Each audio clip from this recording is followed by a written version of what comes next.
gentil, né, já veio uma vez naquela pandemia, e hoje disponibilizou um tempo para estar aqui com a gente hoje para falar um pouquinho, né, de dois temas importantes, tanto para a gente quanto para a KPMG, que é diversidade e desenvolvimento pessoal, mas também para falar um pouquinho do processo, né, de ingresso, de captação que a KPMG desenvolve, né, e para ver se a gente consegue emplacar mais alunos na UCP lá. Sempre cola alguns, né? Mas tem um tempinho que... A controvérsia, né? Vamos ver se a gente consegue mudar esse cenário aí. Enfim, é uma oportunidade muito boa para o mais ou menos do mundo, né? E com certeza vai ser importante para todos. Tá? Obrigado mais uma vez. Posso começar? Eu vou botar minha fotinha aqui, mas é mais para a gente ver se você pulou. Assim, um monte de coisa escrita. Eu queria só, antes de começar, assim, eu tento fazer a palestra sempre muito flexível, muito informal, vocês podem me interromper a qualquer momento, acho que é mais fácil para interagir, né? E eu queria te agradecer, Rodolfo, porque assim, é muito prazeroso estar aqui de volta, eu sou aqui minha casa, estudei aqui 5 anos porque contábeis, não é porque eu repeti o período, mas é porque foi justamente o período em que houve a conversão das normas internacionais de contabilidade, a gente teve que estender mais um ano na universidade. É muito curioso porque quando eu entrei na KPMG, a minha turma tinha 8 alunos da UCP. E hoje a gente não consegue contratar alunos, não só da UCP, mas de uma maneira geral, assim, a gente está tendo muita dificuldade em achar candidatos. E eu vou tentar explorar isso um pouco com vocês aqui na apresentação. E por isso eu gostaria muito que vocês me desafiassem, porque eu vou passar, eu dividi aqui a apresentação em 2 setores, tá? 2 sessões. Eu vou falar um pouco sobre o desafio de carreira, vou falar um pouco da KPMG, o que é preciso para ingressar e tentar fazer um link com o mercado de uma maneira geral. E não só falando da KPMG, mas o que o mercado tem olhado em candidatos de uma forma geral. A gente como auditor, vou falar um pouco sobre isso, a gente interage com muitas empresas. E a gente acaba conversando com executivos que sempre externam para a gente que estão tendo dificuldade em contratar pessoas. E eu tive no CRC há 2 meses atrás, dando uma palestra também, e o CRC expondo uma dificuldade do CRC com vários alunos com dificuldade de arrumar emprego. Então não tem muito sentido, né? Como é que a gente tem dificuldade de achar candidato e o CRC e os outros órgãos também de classe com dificuldade de encaixar esses alunos, esses estudantes nas empresas. Então, alguma coisa tem nesse meio, nessa interseção que a gente não está conseguindo mapear direito, né? E aí eu também trouxe, numa segunda sessão que eu chamei de assuntos relevantes, 3 itens que eu acho importante falar, que são basicamente sustentabilidade, inovação e risco cibernético, que é muito mais para fazer uma conexão com o que hoje o mercado tem olhado para frente e tem exigido como competência de potenciais candidatos, que são assuntos que a gente chama de assuntos emergentes, né?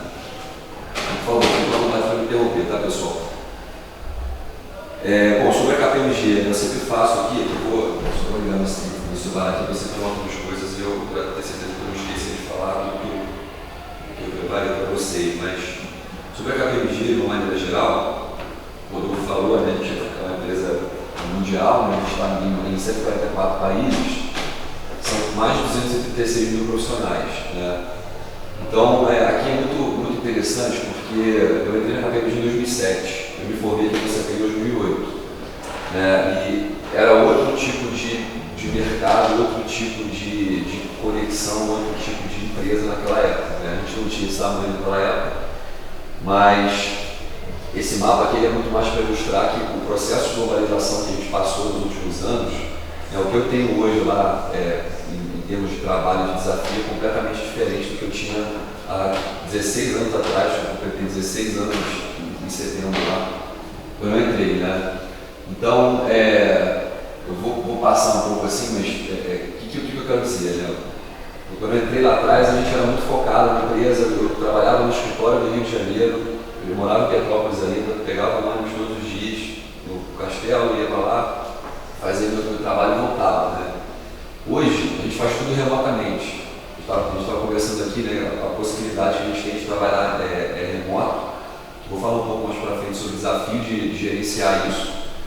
Mas, basicamente, eu hoje, trabalhando no Rio, eu consigo atender. Eu tenho cliente no Canadá, eu tenho cliente na Austrália, eu tenho cliente na China, tenho cliente na Europa. Então, assim, a barreira foi quebrada, a gente não precisa mais pegar um avião para lá, uma coisa muito óbvia, mas eu vou fazer uma conexão com isso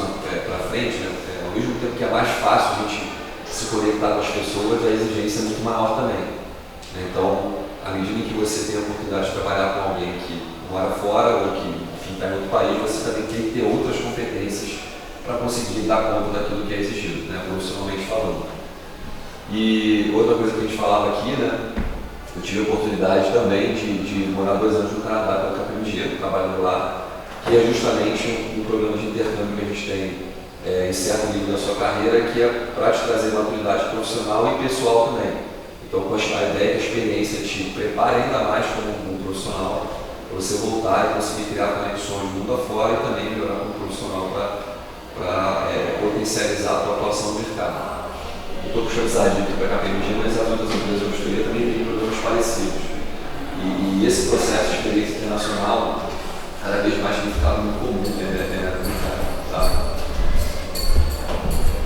No Brasil, basicamente, a gente está em quase todos os estados da federação, né? A gente faz parte do Brasil de fora, mas aqui eu acho que igualmente, né, a gente tem quase 5 mil funcionários hoje, Brasil afora, e igualmente, eu acabei de falar, no mundo, no Brasil é a mesma coisa. Eu tenho um cliente, por exemplo, que fica no Pará. Eu vou lá uma vez por ano só, o atendimento basicamente é todo feito de maneira remota. E a gente elabora basicamente uma lista anual para não se conhecer, fazer lá todo o processo de governança que a gente precisa fazer. Tá? Então, o nosso processo de contratação ele é feito uma vez por ano, a gente faz a contratação em quase todos os estados. De todos esses escritórios, a gente tem 3 escritórios que são virtuais, que são cidades em que a gente viu necessidade de ter profissional alocado, mas não necessariamente ter um escritório funcionando em função do custo. O Espírito Santo, por exemplo, é um exemplo que ali está apagado, mas a gente tem uma base lá para profissionais que trabalham lá e a gente gerencia tudo no Rio de Janeiro.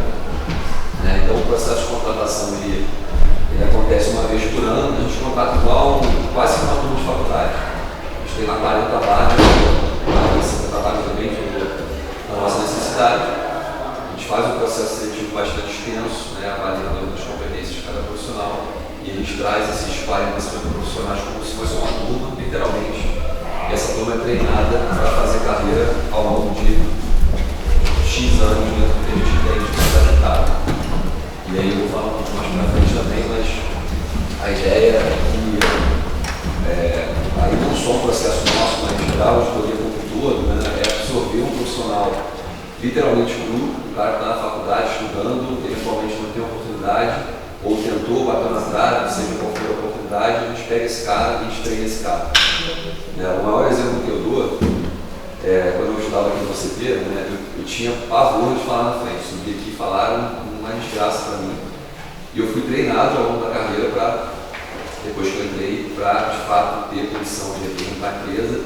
E aí é o que eu digo, né, não é um investimento só profissional, é pessoal também, porque você acaba quebrando um paradigma que você tinha no momento para falar, para se comunicar e até para expor algum tema. Né? Então é um processo muito importante de aquisição de conhecimento que a gente vai adquirindo ao longo da carreira. E, por favor, pode perguntar. Tá? Eu falo bastante, falo alto, então se vocês quiserem me interromper, fiquem à vontade, tá? Por favor. O que a gente faz, né, como empresa? Que eu acho que, não sei se todos sabem, mas essencialmente as empresas de auditoria, e de novo, não só a minha, mas os componentes também, se dividem em 3 áreas. A nossa, especificamente, a maior é a auditoria, o nosso foco é a auditoria. Tem outras que o foco é a consultoria, que é o advisor. Mas, basicamente, as 3 áreas é a auditoria. Né? A gente faz a auditoria contábil e financeira de uma empresa, análise de administração financeira, na essência. Né? A parte de impostos, além de auxiliar a gente na auditoria também, com temas críticos, tem a consultoria tributária, seja para planejamento tributário, questões de as declarações acessórias que eu poderia fazer, vários temas aqui. E o advisor, eu poderia ficar até amanhã falando aqui o que esses caras fazem, porque vai desde também de ajudar a gente na auditoria até avaliar a crédito de carbono, que é uma coisa, um outro assunto que está bastante aquecido no mercado hoje. Eu trouxe aqui no próximo slide focado na auditoria, né, o que a gente faz. Então, o mercado cada vez mais tem requerido ou minimamente exigido dos profissionais algum tipo de especialização. Você ser um cara versátil, mas que eventualmente tem alguma especialização em algum setor porque é assim que tem se desenhado econômico e financeiramente falando.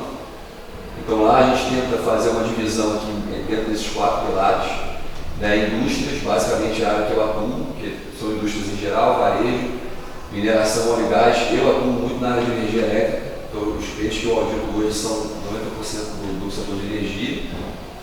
E aqui eu diria que basicamente é o que a gente vê. Eu acho que aqui a gente tem alguns contábeis, economia e administração, né? Acho que dos 3 cursos, né? Indústrias são as indústrias em geral. Eu diria que a contabilidade sempre uma contabilidade que a gente acaba estudando na faculdade e a gente aprende no dia a dia. É uma coisa mais palatável.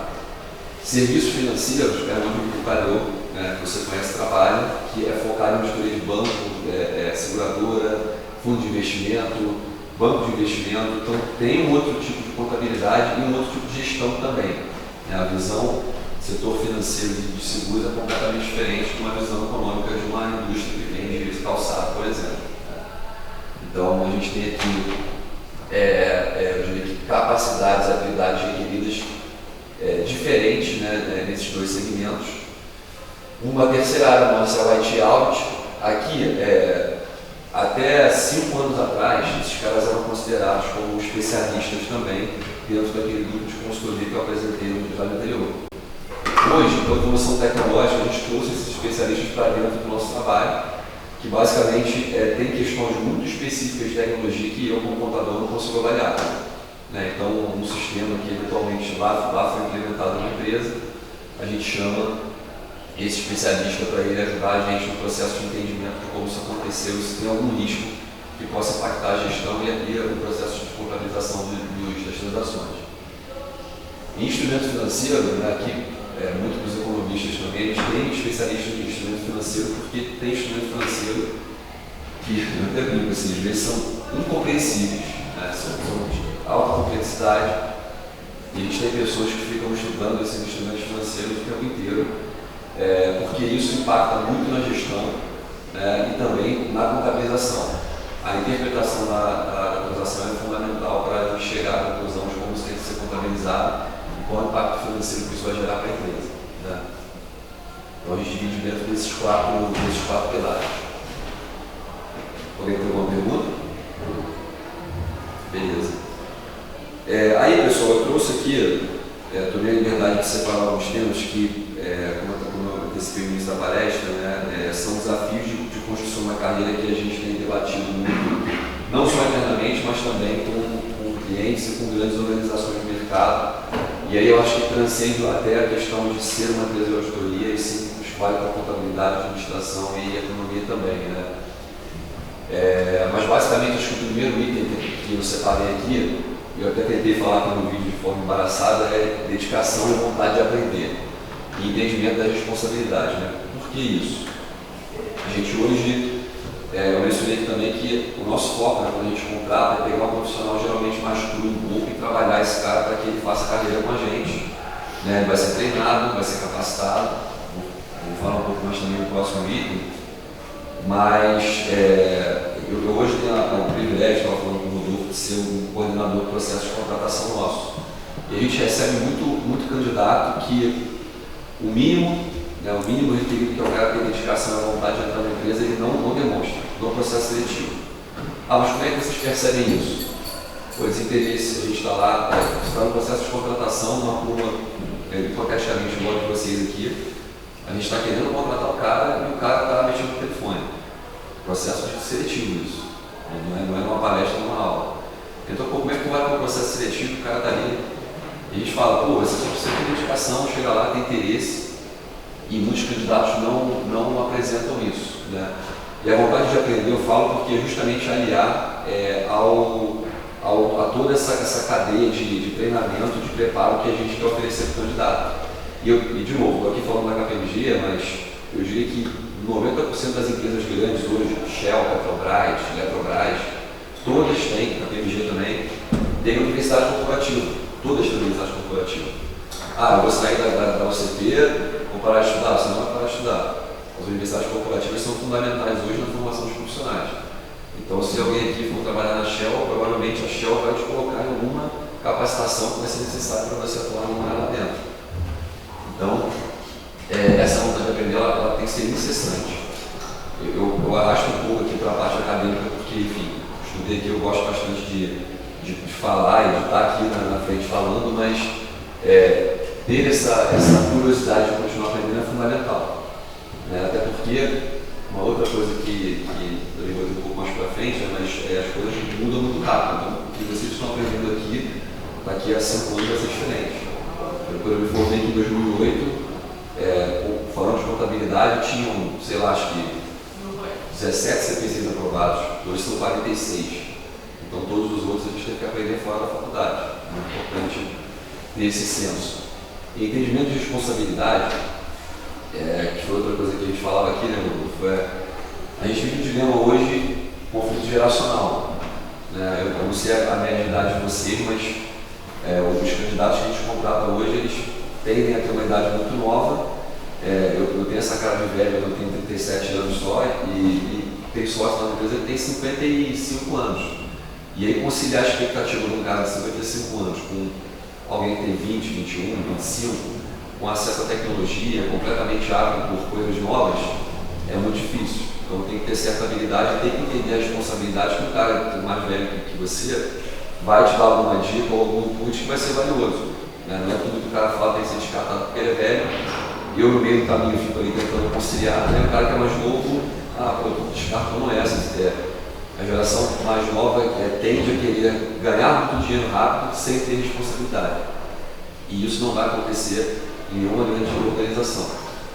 Até mesmo a Google, né? Usam muito a Google, a Microsoft, por exemplo. Lá os caras trabalham com bermuda e jogam sinuca durante o expediente. Tudo bem, os caras têm ganhado e também tem uma pressão muito forte para entregarem os projetos que eles são demandados. Então a gente chama muita atenção para isso por conta dessa ausência, talvez, de ter essa habilidade. Tá? Beleza aqui. Desculpa, eu estou demorando.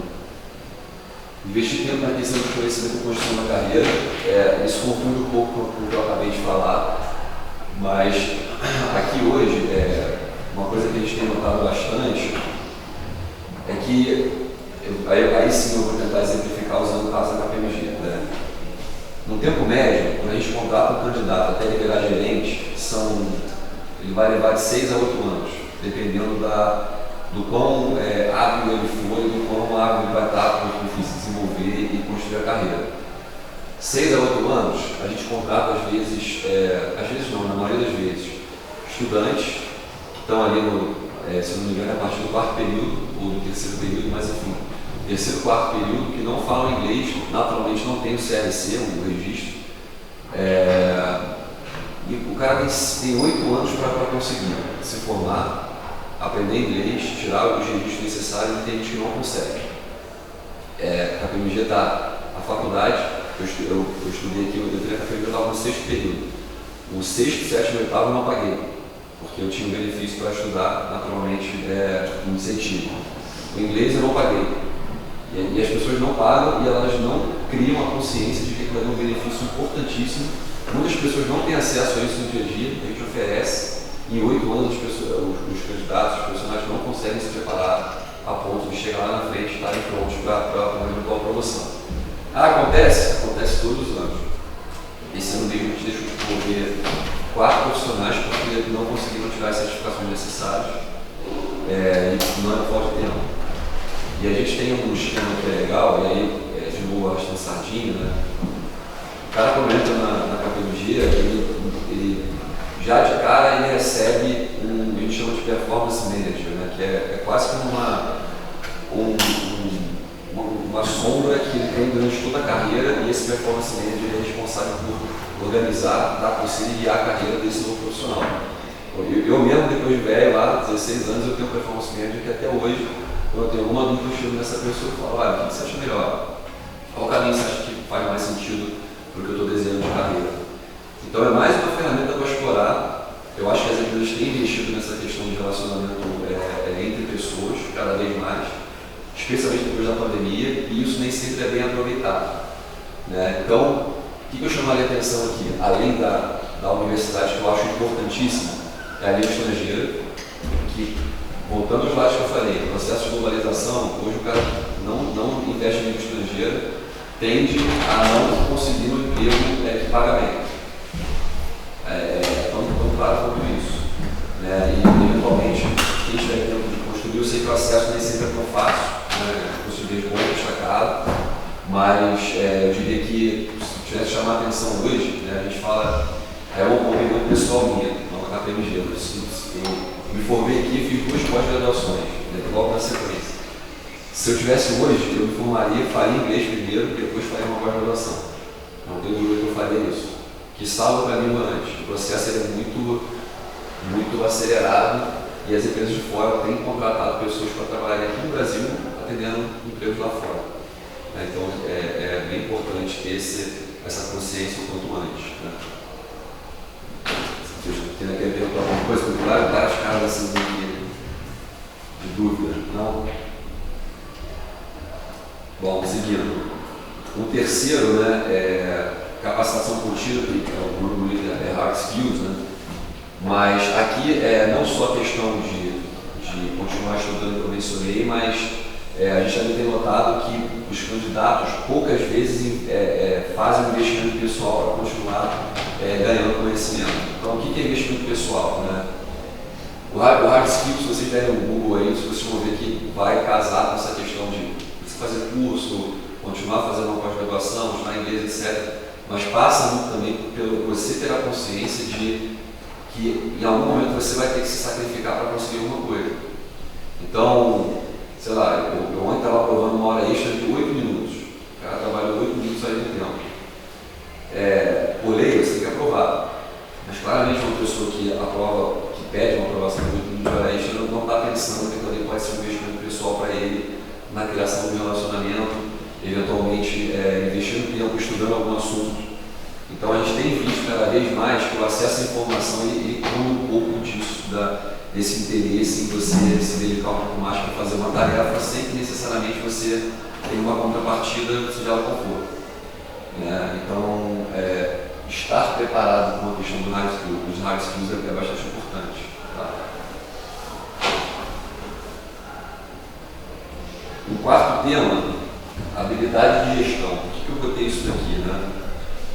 Habilidade de gestão, eu tentei de alguma forma organizar aqui, até pensando temporalmente. Né? Eu falei que geralmente o profissional leva lá na KPMG de 6 a 8 anos para virar gerente. Né? Então, naturalmente, quando a gente contrata um trainee, que é a porta de entrada, eu não vou exigir do cara um hard skill ou uma habilidade de gestão. Né? A gente vai exigir uma dedicação, uma vontade de aprender, etc. Então, isso é construído ao longo da carreira.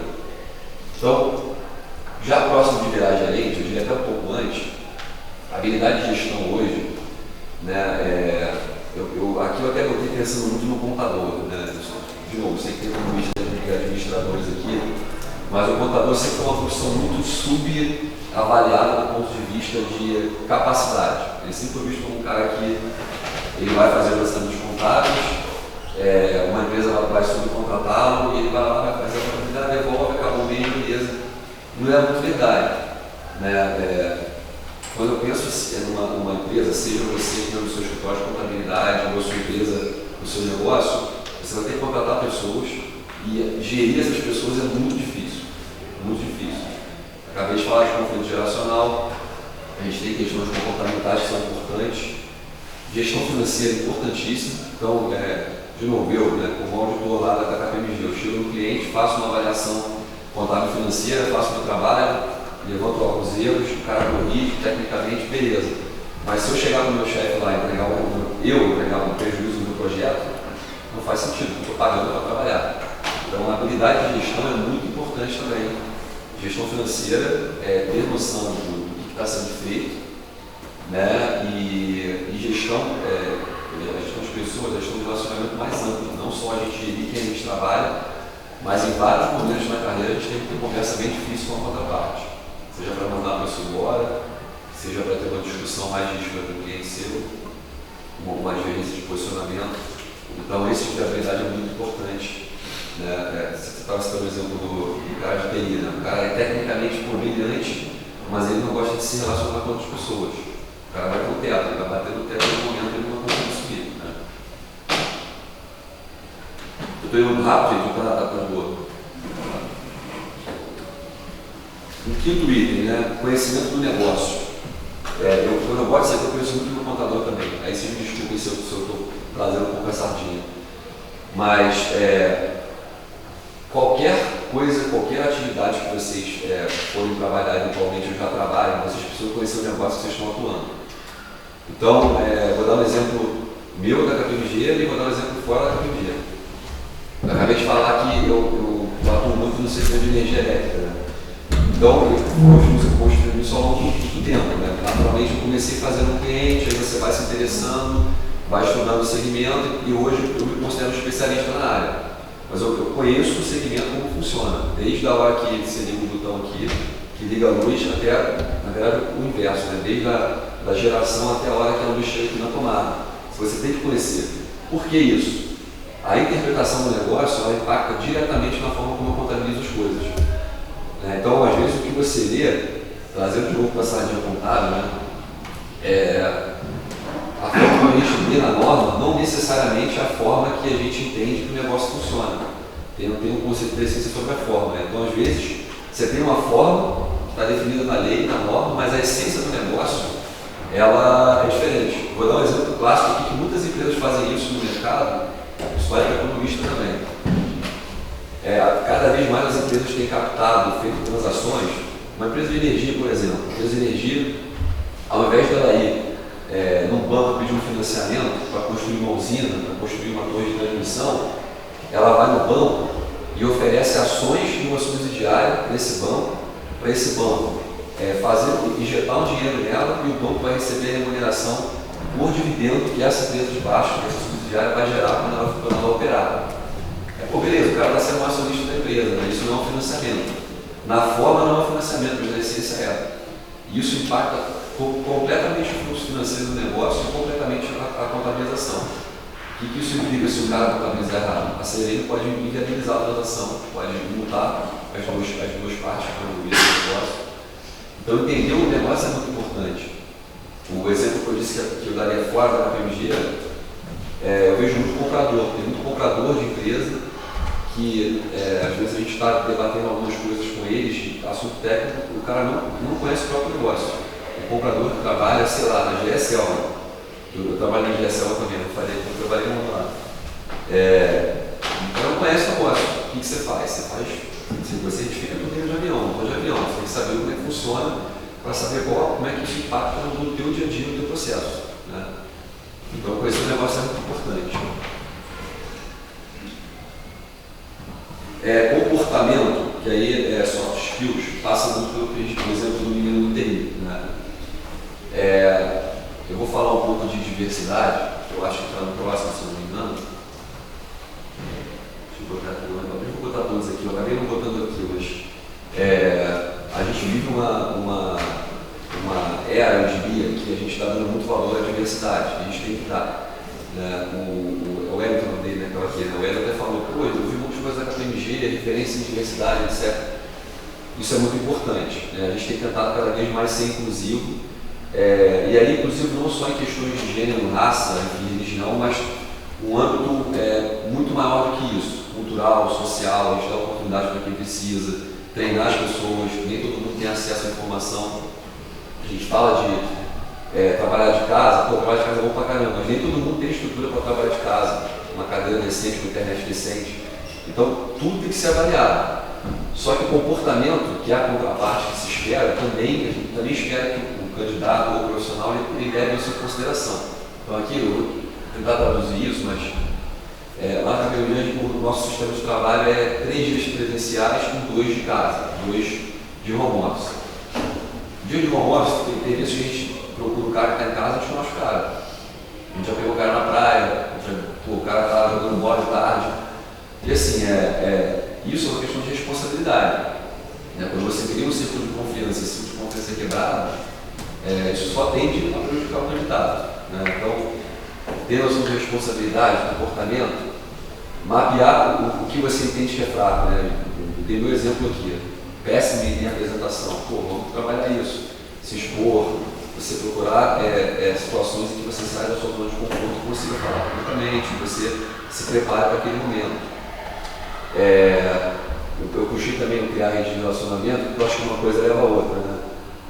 Quanto mais velho a gente vai ficando, mais experiente, a gente vai entendendo que você criar rede de relacionamento é importante pra caramba para a sua vida e para a sua carreira profissional. Né? Então, conversando rapidamente aqui, descobri que um amigo meu da KPMG mora perto do Rodolfo. Né? A gente se falando, já vim aqui dar a palestra, já pude falar lá contigo no Rio também. Você vai conectando as coisas e isso gera negócio também, relacionamento e negócio. Então, o mundo de negócio exige que se crie essa rede de relacionamento e networking, né, no bonito, e passa muito por comportamento. Passa muito por comportamento também. A gente tem que se expor, a gente tem que tentar de alguma forma atacar aquilo que a gente considera que não é tão. Que nós, né, não temos como força, como uma capacidade um pouco mais aguçada. E aí, por último, eu também acabei já falando aqui, mas é a zona de conforto, né, eu acho que o home office criou muito isso na gente, né, a zona de conforto para algumas situações, eu não diria que criou, mas aguçou, né, e se desafiar é sempre muito importante, porque é justamente o desafio, isso é meio filosófico, né, mas justamente o desafio que a gente consegue de alguma forma entender aonde a gente vai dar uma rateada e a gente vai corrigir isso, né. Eu faço várias reuniões super difíceis com clientes, assim, que eu saio às vezes e falo, cara, poderia ter feito diferente aqui. Eu poderia ter falado dessa forma, poderia ter me comportado, agindo de forma diferente, mas aprendizado, sai da zona de conforto, a próxima vez certamente vou me preparar melhor, né? E acho que um outro exemplo que é legal falar, assim, quando a gente tem uma apresentação importante para cliente, que ela envolve um assunto muito difícil, ou, enfim, a gente se prepara muito antes. Eu não chego, até para essa apresentação, mas a gente às vezes senta 2 semanas antes, a gente fica 2 semanas ensaiando, um desafiando o outro, justamente para saber que você ir melhorando e ficar, não ficou bom isso aqui, corrige aquilo. Então passa muito pelo preparo e você está pronto para se desafiar o tempo inteiro. Eu sempre falo isso, mas um livro legal para vocês lerem, Sérgio Amoreira, é o do Bernardinho, que é Transformando o Sonho em Ouro. Ele fala muito nisso aqui, de preparo, sair da zona de conforto e encarar o desafio sempre com muita seriedade. Às vezes a gente vai achando que vai ser fácil, chegar lá na hora é super difícil. Então, é um livro muito legal para eu, pelo menos, acho, para estudante, porque isso dá uma visão muito estimulante de como a gente pode encarar esses desafios, assim, e se a gente se preparar melhor para questões futuras. Beleza? Vocês têm alguma dúvida sobre carreira? Querem perguntar alguma coisa? Querem falar mal de mim? Nada? Porque eu acho que eu resumindo muito bem do seu próximo. Por isso ninguém tem uma pergunta direta para você falar. Mas aí a professora está falando para você ter, tenho certeza. Certeza absoluta. Mas assim, falando sério, todo ano, a primeira coisa que eu olho quando eu pego os CVs dos candidatos é se tem um ano do CP. E cada vez que a gente estava falando aqui, o Rodolfo, né, a gente tem visto muito ensino à distância. Eu sinceramente não sei se é bom ou ruim, eu não quero criticar, porque justamente eu acho que o ensino à distância também possibilita muita gente que não teria acesso a estudar, né? Mas eu também tenho certeza que a gente, não sei se a gente está de fato capturando as pessoas que a gente deveria. E o CP é super bem conceituado no Rio. Não sei se vocês têm ideia disso, mas o cara que bota o currículo do CP numa empresa no Rio, tem certeza que ele vai ser selecionado para conversar. No mínimo. Então, eu ainda acho que existe assim, uma coisa forte sobre as federais, eu acho que tem, mas eu tenho convicção que a UCP tem plena condição de competir de igual para igual com essas universidades. Plena condição. Até porque a gente é igual a gente federal também. Justamente porque o cara chega lá, fala muito de velocidade com a gente, aí não se prepara para entrevista. Então, assim, eu acho que a gente, até por ser de Petrópolis, eu vi que eu chamo isso de ranço metropolitano. O metropolitano ele tem o ranço dele, né? A cultura dele aqui, eu continuo tendo até hoje, os meus amigos do Rio sacaneando pra caramba com isso. A gente se prepara muito para as coisas. Então o cara chega lá, ponto de bala, tinindo. Então, assim, se eventualmente vocês encontrarem uma situação que eu vou aplica para vaga. Aplica para vaga porque tem escassez de boas universidades, eu não tenho dúvidas que a UCP é uma das melhores do Rio. Você estava falando sobre as reuniões importantes e tudo.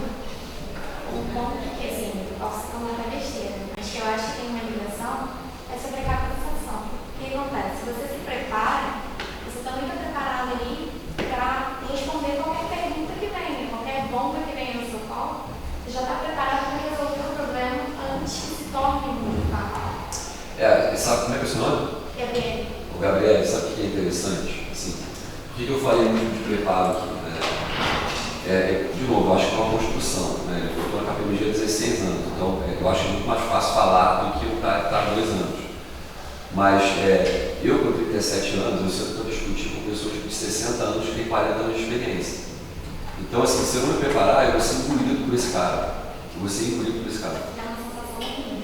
E geralmente, aí, qual que é a insegurança que você lida? Eu não sei se esse cara ele é legal, é gente boa, ele vai me tratar bem, ou se ele é um leão que ele vai querer me engolir. E assim, você vai ter as 2 situações. O cara que ele é capcioso, o cara que te ironiza. E tem um cara que é gente boa, o cara é sangue bom, você tá com ele, pô, beleza. E tem outro cara que não é. Então, tem um cara que é mais formal, tem um cara que é mais informal. Você precisa estar preparado para chegar lá na hora e lidar com situações que não estão no teu controle. Então, no teu controle você vai se virar. Então, é tentar fazer que esteja ao máximo dentro do seu controle. Porque sair do controle, ele vai sair do controle, seja mínimo. Você não tem um impacto tão grande. Né? Então, assim, eu até falei isso com o Rodolfo, né? Se eventualmente os que tiverem disponibilidade quiserem um dia lá na KPMG, eu coloco à disposição para receber vocês e colocar vocês para falar com um cara mais experiente que eu. Tem, sei lá, 30 anos de experiência. Você vai ver que o cara vai falar completamente diferente do que eu estou falando aqui.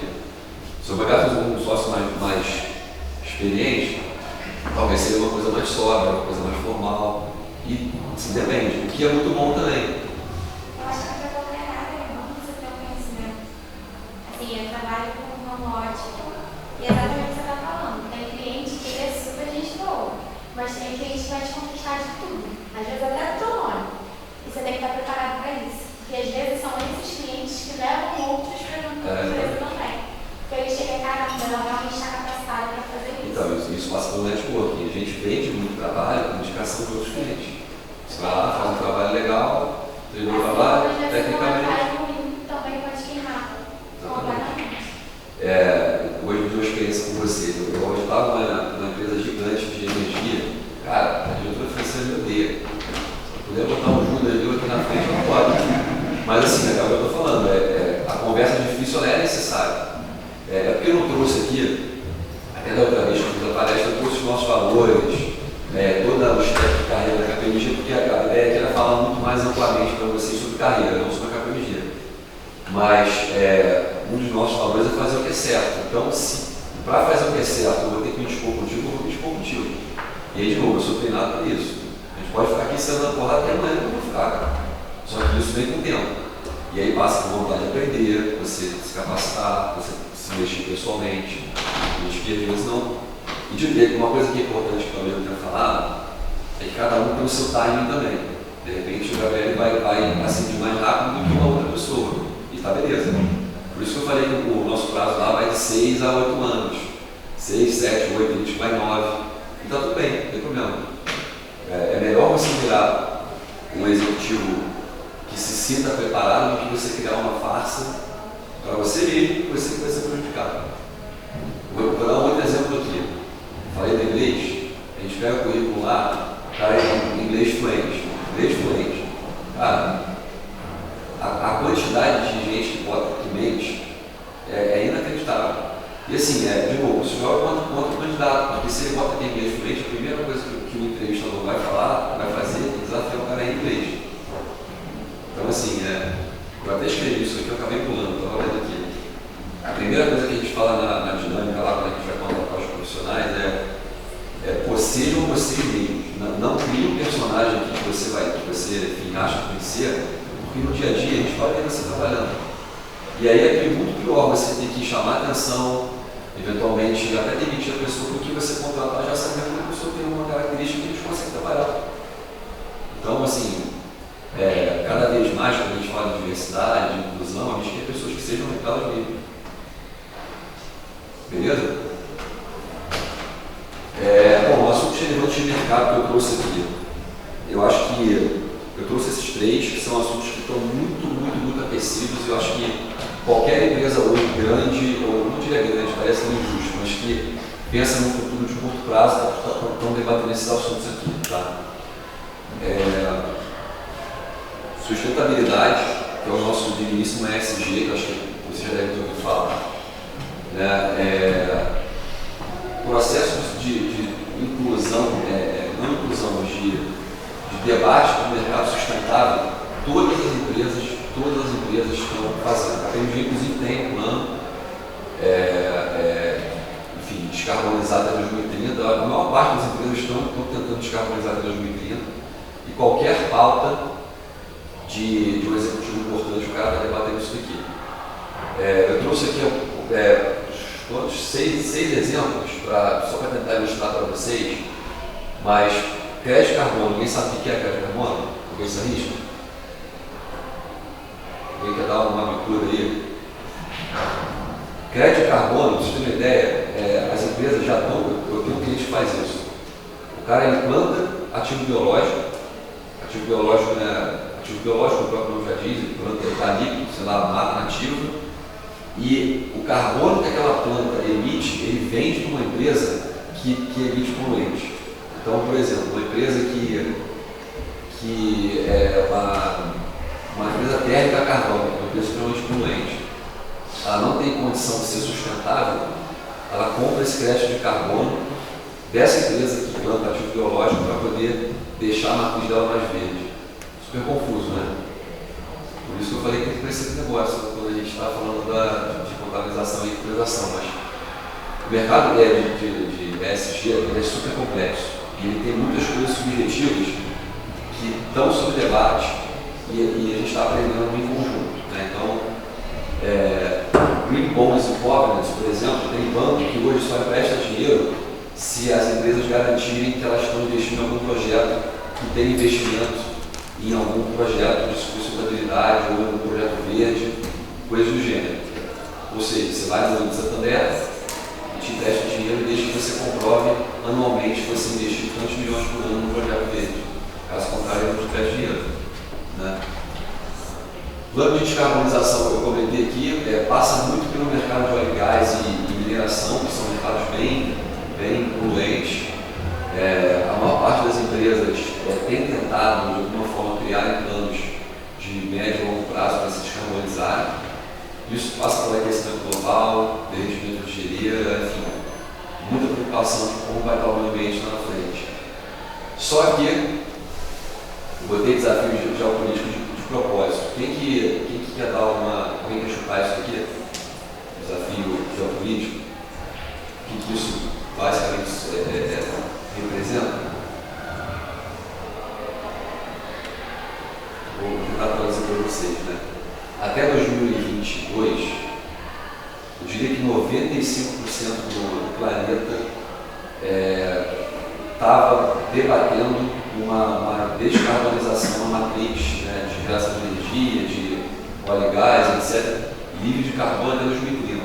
Né? Pô, a gente vai investir em geração de energia elétrica, consumo elétrico, carro elétrico, tudo elétrico. Só que explodiu uma guerra na Rússia e na Ucrânia que ninguém imaginava que fosse acontecer.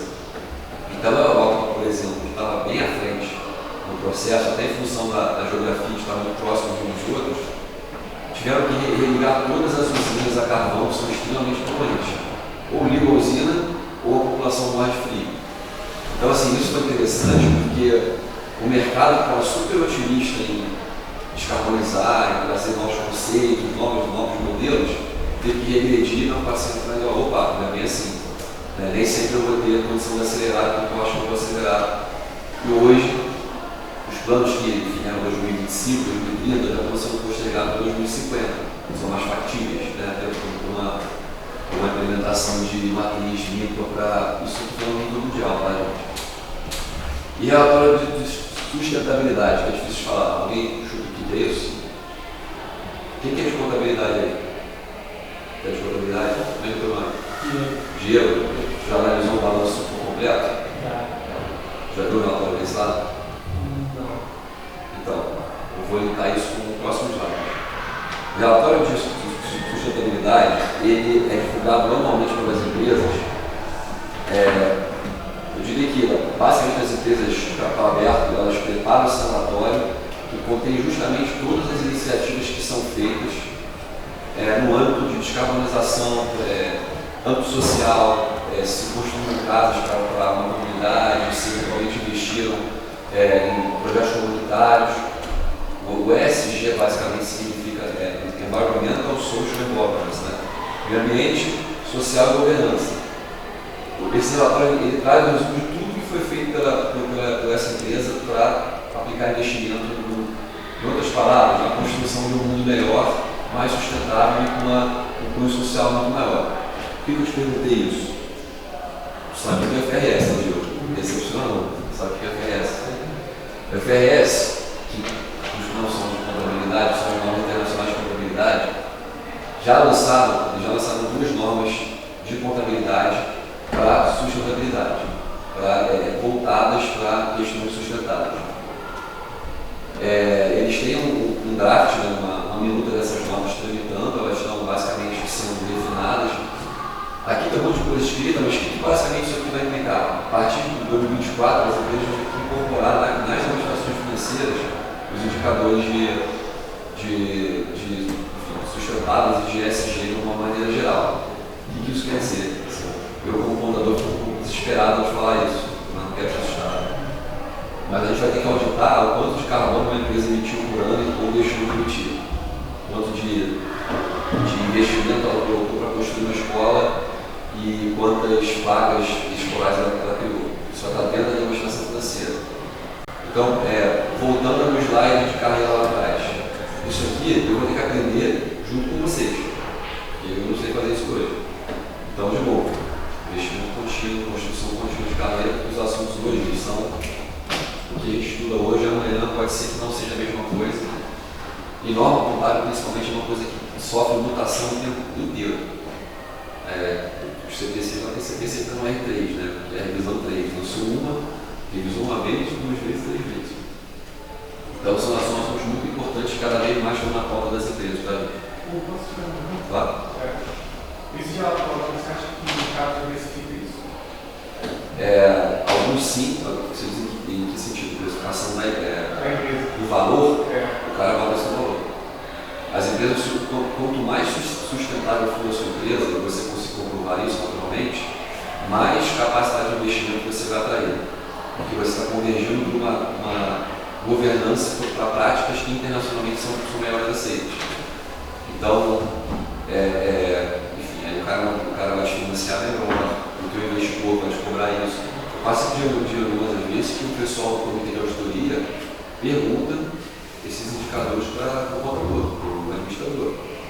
E às vezes o cara, não sei o que vê e tal. Né?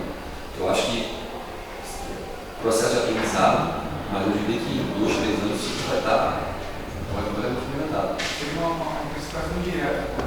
E especifica a ação, mas por conta dos benefícios que a empresa pode obter. Isso, mas a gente, né, aí, fazendo aqui a propaganda, a gente já consegue, esse relatório que eu mencionei, que essa empresa emitem, a gente faz a asseguração disso. O cara faz o relatório, manda para a gente vê tudo que ele está do outro lado. E a gente entrega. A diferença é que isso vai ser incorporado dentro da evolução financeira. E aí na verdade, quem faz isso é uma outra equipe, quem tem que fazer sou eu, para vir para mim. Então, a importância de entender o assunto. Alguém tem alguma dúvida com isso aqui? Isso aqui é meio complexo mesmo, tá? Dá para ficar falando aqui até. Outro assunto que eu trouxe, inovação tecnológica. Aqui eu vou puxar um pouco para a sardinha para a cardiologia, mas é muito mais para ilustrar o quão o mercado está evoluindo nisso aqui. Né? Eu falei que quando eu entrei na cardiologia, era uma outra cardiologia. A gente chegava na sala, né, a gente trabalha sempre em equipe, né? Então tem, sei lá, 5 pessoas. A gente tinha lá um hub, um carro de rede, a gente sentava, botava no hub aqui, todo mundo conectado, a gente criava uma rede para trabalhar. Hoje, né, o trabalho daqui, tem uma nuvem, tudo via Teams, tudo super seguro e tal. Então o mundo ele tem evoluído muito rapidamente em termos tecnológicos. Né? Então eu vou falar aqui 5 exemplos que a gente tem hoje e vou explorar um pouco com vocês assim, o que vocês acham. Quando eu entrei na KPMG, tem um teste muito importante nosso, que inclusive é o teste que deu problema nas americanas, que é o teste de centralização bancária. A gente manda a centralização no banco. O que é a centralização? Na carta que a gente prepara, junto com a administração manda para o banco confirma o saldo para a gente da conta bancária, do empréstimo, de várias coisas. E, pô, em empresas grandes, sei lá, Petrobras, que a gente audita, a gente está falando de 500 contas bancárias, 500 cartas. A gente faz isso manualmente, né? E aí tinha uma pasta que a gente arquivava, uma não, né? Uma mesa inteira assim, cheia de pasta, que a gente fazia tudo, conciliava tudo manualmente. Hoje tem uma ferramenta que a gente faz isso em, sei lá, 5 minutos. A gente bota lá as contas bancárias, o cara passa o controle para a gente no Excel, a gente pega esse Excel, bota na ferramenta, a ferramenta prepara tudo. Foi. 5 minutos a gente faz. O Cognitivo, basicamente, é um robô que a gente usa na auditoria, que lê documento para a gente. Então, tem que ler um contrato de empréstimo relevante. Você dá para o robô ler o contrato e te dá, basicamente, o que é importante naquele contrato. Então, como é que isso impacta para a gente? No contrato de empréstimo, por exemplo, às vezes tem 100 páginas, que foi um advogado que escreveu.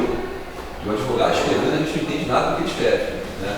Então, você dando um robô, o que eu leria em talvez um dia, o robô vai ler em 10 minutos.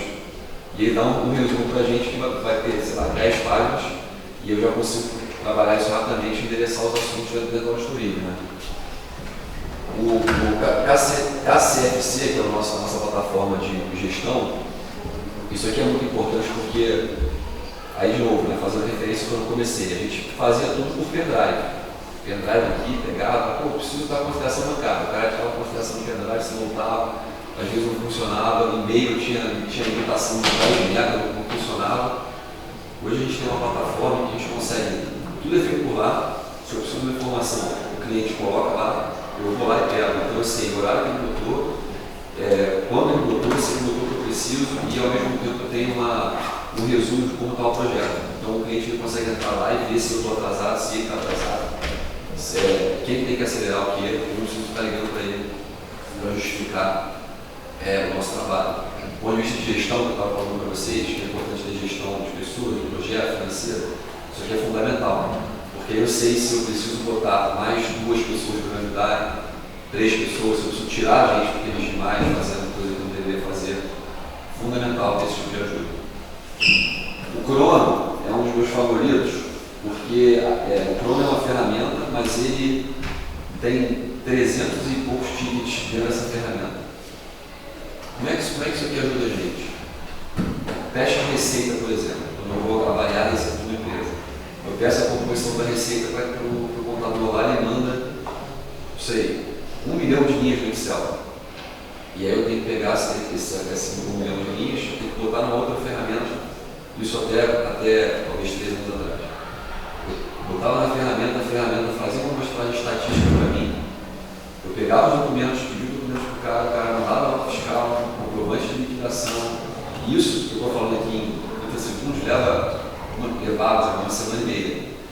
Hoje, com essa ferramenta, eu pego a base de dados da empresa, de receita, eu pego o SPED fiscal dele, a estruturação fiscal, que basicamente é onde ele registra a receita para o FIS e cruzo.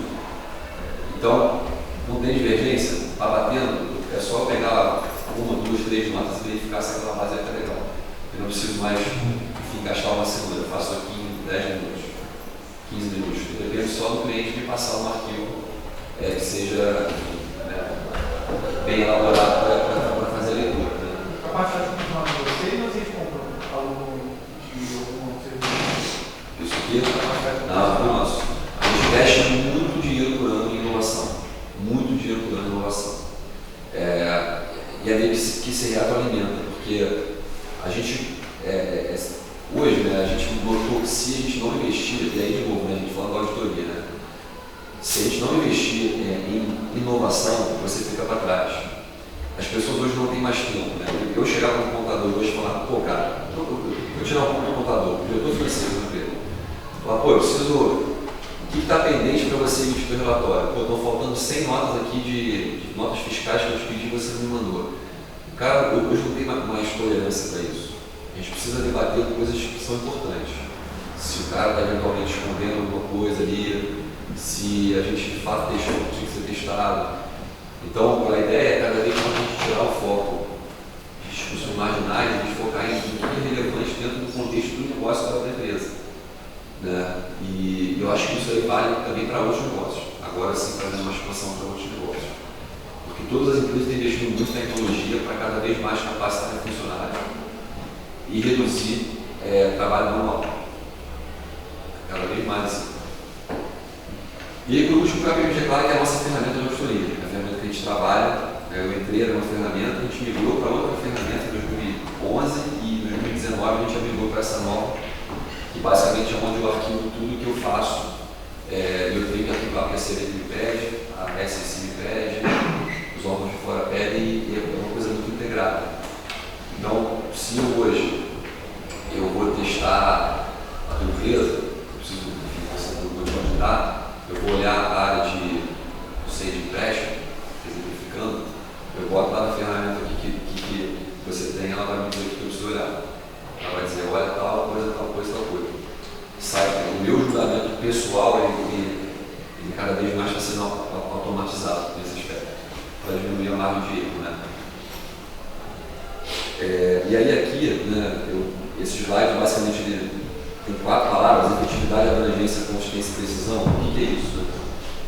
Cada vez mais a gente vai, a nossa ideia, né, em investir em tecnologia é ser mais efetivo, porque eu deixo de te pedir coisa que não faz sentido, eu começo a pedir literalmente as informações que eu preciso para completar a minha auditoria. A abrangência, eu testo 100%. Antes eu sofria para testar com amostragem, hoje eu testo 100% sem te dar trabalho, ou um trabalho reduzido. Né?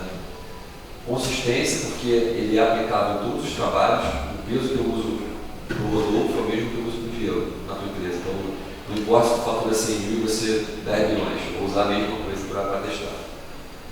E precisão, eu deixo de ter erro de fórmula, erro de digitei errado, o computador faz tudo. Qual é o desafio aqui? Eu estava até lendo um artigo antes de vir para cá hoje, né?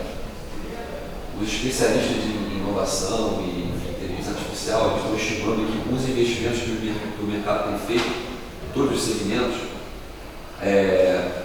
que é ótimo, né? A jornada de trabalho nossa, ela tende a cair de 5 para 3 dias por semana. Eu não sei se vocês viram recentemente uma reportagem que foi na Globo. Lembro que foi na Globo, na CNN, falando que tentaram implementar 4 dias no UK, né, no Reino Unido, deu super certo. Algumas empresas testaram, deu certo pela produtividade e mantiveram. A discussão já são 3 dias por semana. 3 dias por semana. Parte boa disso. Qualidade de vida aumenta. Né? E em tese, a gente foca em assuntos que são extremamente relevantes. Agora, qual a parte ruim? Quem não acompanhar isso aqui vai ter dificuldade de se alocar no mercado. Quem não se inserir, quem não acompanhar, quem não entender que a tecnologia vai ser importante, quem não entender que não é competir, mas usar a seu favor, vai ter dificuldade de se alocar no mercado. E aquelas empresas que não investirem também vão ter dificuldade de serem mais rentáveis. Então, quando eu te falo que a gente investe pra caramba em inovação, é justamente para eu pegar um cara que eu contrato, se Deus quiser, vai ter alguém aqui dessa turma que vem a de mil, para esse cara fazer coisa importante.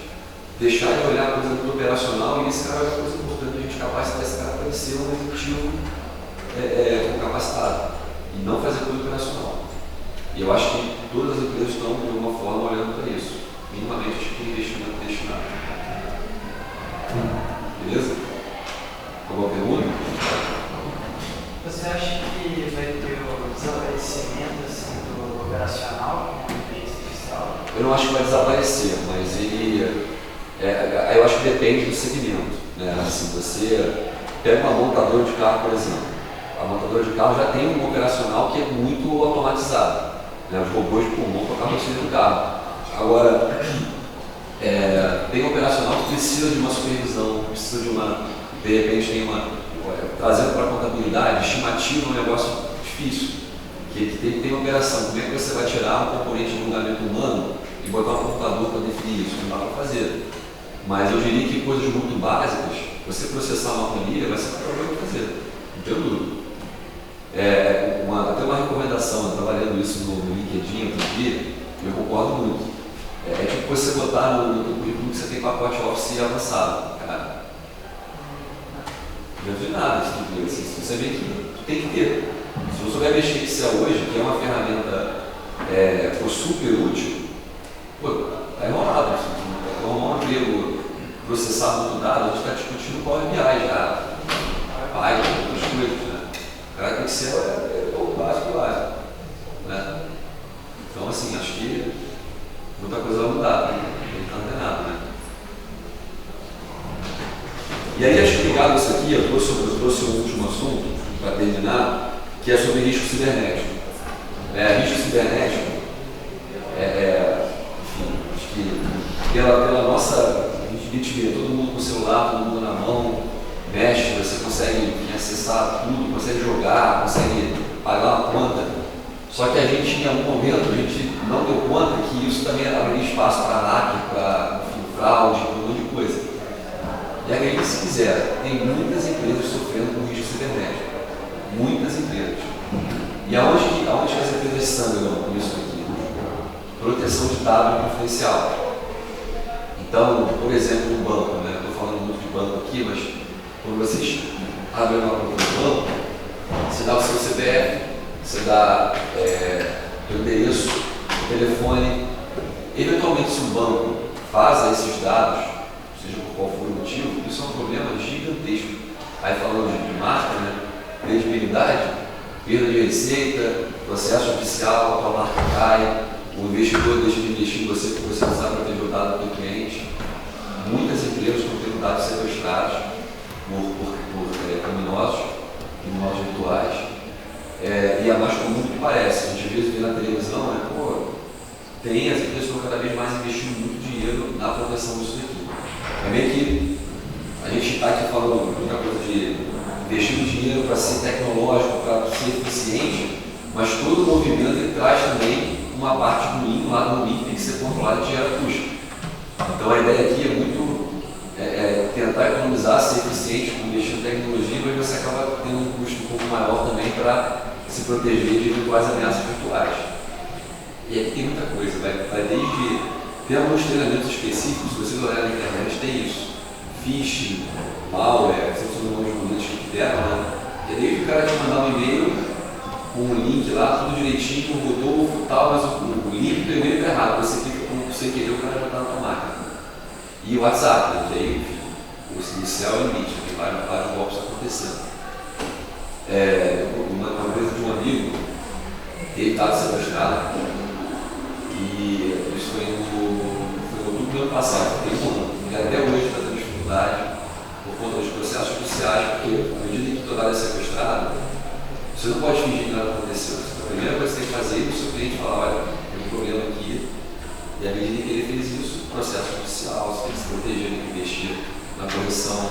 Então, rios de dinheiro que vão para o ralo para construir um ambiente mais seguro, e a reputação é uma coisa muito complexa, porque uma vez que você tem um dano importante na reputação, é difícil você recuperar isso.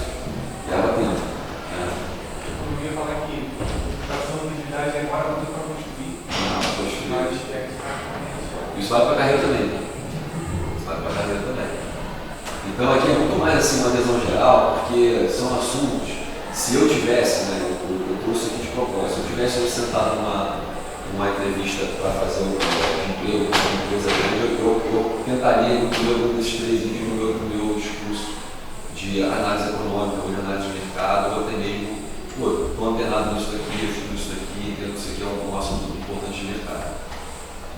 Eu separei um link aqui, depois eu circulo para vocês. Eu posso passar, enfim, isso é aberto todo mundo. A gente tem várias áreas no nosso site que tem, enfim, a gente tem um grupo de estudo na nossa universidade lá que divulga várias coisas todo ano de risco de mercado, risco de ESG. Eu vou passar os links para vocês fazerem a leitura, se interessarem naturalmente, e navegar no site, que tem muito conteúdo legal, dá para alguns mais profundos, outros mais rasos, mas dá para ter uma noção bem boa do que o mercado tem discutido. E isso aqui a gente aplica no nosso dia a dia. E como contador, eu vou precisar disso aqui. Porque se o cara não tem um sistema seguro, né, hoje é tudo feito sistema, sistemicamente. SAP, supra-sumo dos sistemas, Mas se tiver certeza que o cara não é protegido, você não pode confiar no registro contábil que ele faz.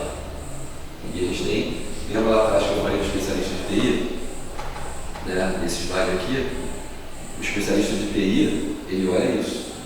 E dentro do especialista de TI, a gente tem o especialista em risco cibernético. Esse cara faz uma auditoria voltada para uma ideia que o cliente no ano passado teve. O cara, ele teve a proteção dele rompida e eu tive que botar esse cara para ter certeza de que nada foi comprometido. Como é que eu vou emitir um relatório de auditoria sobre uma demonstração financeira que reconhecidamente você tem dado vazado? Como é que eu sei que você não teve nenhum prejuízo ou nenhuma a tua informação está comprometida? Então, assim, isso aqui é bem importante e bem interessante, tá? Pessoal, é isso. Assim, não sei se vocês querem me perguntar mais alguma coisa, me instigar. Alguma dúvida? Eu queria saber onde é que a gente pode acompanhar o conteúdo da academia, site, O LinkedIn é muito ativo. Infelizmente, a gente tem uma janela anual de contratação. Ela acontece, a gente chama geralmente em abril, para contratar em setembro e iniciar em outubro. Então, ontem os trainees iniciaram em 2023. Né? O LinkedIn é muito ativo, o site é muito ativo, mas se vocês quiserem, me adicione no LinkedIn. Pode me mandar mensagem, pode mandar CV. Eu digo com o maior prazer, sempre digo. E gostaria muito de ver os alunos do CP lá de novo. Eu tenho bom orgulho de falar que estou no CP. Se Deus quiser, um dia eu vou dar aula aqui ainda, pretendo.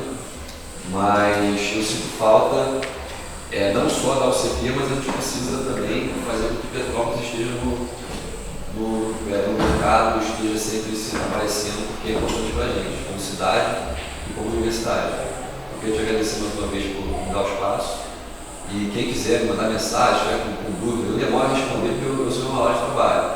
Mas eu respondo. Mais cedo ou mais tarde eu respondo. Beleza?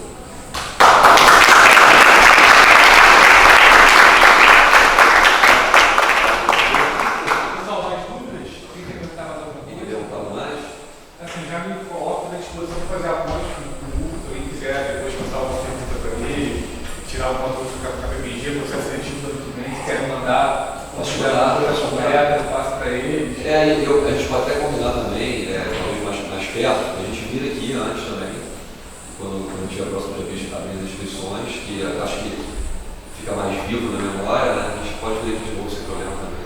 A gente faz depois. O grupo, gentilmente, a gente deixou o convite para a gente fazer a visita lá. Então, se a gente conseguir organizar uma data, né, e tiver um conteúdo legal, a gente articula junto com a universidade. Eu falei com ele do escritório, cara, ele é super adorou a ideia. Até porque ele gosta muito dessas iniciativas. A única limitação que eu tenho é que deveria ser no máximo 20 pessoas. Pela nossa sala lá, comandando no máximo 20 pessoas. Então, se quiser organizar, vai ser um prazer recebê-los lá, sem problema nenhum. E a gente prepara um conteúdo legal com pessoas, enfim. A gente pode trazer desde o trainee que entrou para explicar para vocês como é que é a rotina, até um sócio mais sênior que vai dar uma visão de negócio mais ampla. Né? Mas legal, né? Acho que eu vou tentar passar uma lista. Aí é contigo, eu só vou falar que... Eu vou ter que pedir um diazinho no trabalho, na tarde pelo menos, mas a gente, da minha parte, a gente articular e como gentilmente abrir espaço, a gente deve aproveitar. Eu acho que de repente, a gente, nem todos sejam pessoas que ficar comigo, fica uma experiência para outras empresas, né, só de forma para, né? E assim, esse mercado similar, né? Sendo franco com você, né? Todo mundo que faz para a gente faz para os outros. Então, todo ano vocês têm quatro tentativas. E não tem problema nenhum. Às vezes o cara passa com a gente, passa com o concorrente e escolhe o concorrente. Eu não sei qual que é o benefício que o concorrente dá, né? A gente até sabe, mas enfim, é uma questão de escolha, então faz parte. Faz parte. A gente quer que as pessoas tenham um caráter social também. Quando eu falo que a gente investe na carreira dos profissionais, esse cara que entra lá, trabalha com a gente, sei lá, 4, 5 anos, ele vai receber uma proposta, vai para o mercado. Eu vou ajudar esse cara lá na frente. Eu não quero que ele seja bom, eu quero ajudar um cara bom, eu quero ajudar um cara ruim. Por isso que a gente investe também em profissional. Então, se eventualmente alguém passar por uma concorrente, eu vou ficar feliz também, tá? Não precisa necessariamente